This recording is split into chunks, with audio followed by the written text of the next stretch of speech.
শিউলি, ও তোর বড় ভাই রাজা। আয়, কাছে আয় মা। মা, মেয়েটিকে? তুই আমার কাছ থেকে হারিয়ে যাবার পর ওর মা আমাকে আশ্রয় দিয়ে বাঁচার পথ করে দিয়েছিল। শিউলির যখন বয়স 4, ঠিক সেই সময় হঠাৎ একদিন ওকে আমি তোমার হাতে তুলে দিয়ে গেলাম। তারপর থেকে আমি ওকে নিজের সন্তানের মতো মানুষ করেছি। ওর মুখে কথা ফোটানোর জন্য কত চেষ্টা করেছি, কত ডাক্তার কবিরাজও দেখিয়েছি, কিন্তু ওর মুখে কথা ফোটেনি।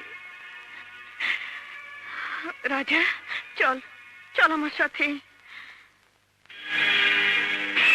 এই মানুষ মারার অস্ত্র তোর ঘরে কেন? তুই তুই কি সন্ত্রাসী? এই পিস্তল আজই তুই পুলিশের কাছে জমা দিয়ে দিবি।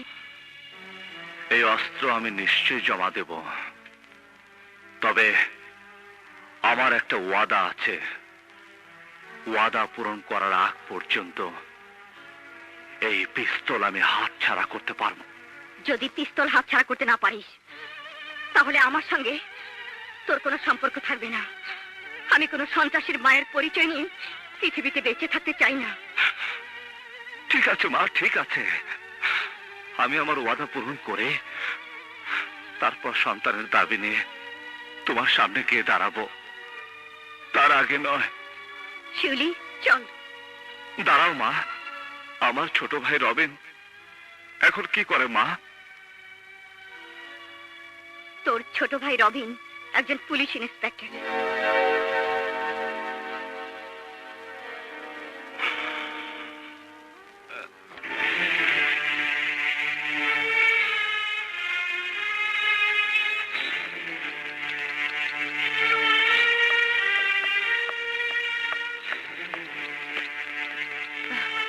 মলি, তুই আমার বেডরুমে? তাছাড়া এত রাত পর্যন্ত জেগে আছিস? কি ব্যাপার বলতো মা? মা, তুমি আমার একটা প্রশ্নের জবাব দেবে? কি বলবি বল। তুমি তো আনন্দ আশ্রম এতিমখানার চেয়ারম্যান। হুম। এতিমখানার প্রতিষ্ঠাতা সাধু ভাইকে তুমি চেনো? হ্যাঁ চিনি। কেন, কি হয়েছে? সাধু ভাইয়ের গাড়ির ড্রাইভার আজাদ কোরাইশিকে তুমি চিনতে? না মানে আমি চিনব কি করে? মা, তুমি আমার সাথে মিথ্যে কথা বলছো। তোমার দেয়া মিথ্যে সাক্ষীতে রবিনের বাবার যাবজ্জীবন জেল হয়েছে। মিথ্যে কথা? না, মিথ্যে নয়। সাধু ভাই নামধারী ভণ্ড তোমার অবৈধ ব্যবসার পার্টনার, এও কি মিথ্যে? মলি তুই কি পাগল হয়েছিস? মা, তুমি এমনই এক বিবেকহীন পাষাণ। যে শিশুরা তোমাকে মা বলে ডাকতো, তাদের তুমি বিক্রি করেছো। আমিও তো তোমাকে মা বলে ডাকি। আমাকে বিক্রি করো, বিদেশে পাচার করতে না পারো, দেশের মাটিতে বেশ্যা বানিয়ে রাখো। মলি, কি বলছিস? মলি, তুই আমাকে ক্ষমা করে দে মা, ক্ষমা করে দে। ক্ষমা? ক্ষমা তুমি সেদিনই পাবে যেদিন তুমি তোমার সমস্ত অপরাধ স্বীকার করে আইনের কাছে আত্মসমর্পণ করবে। মলি।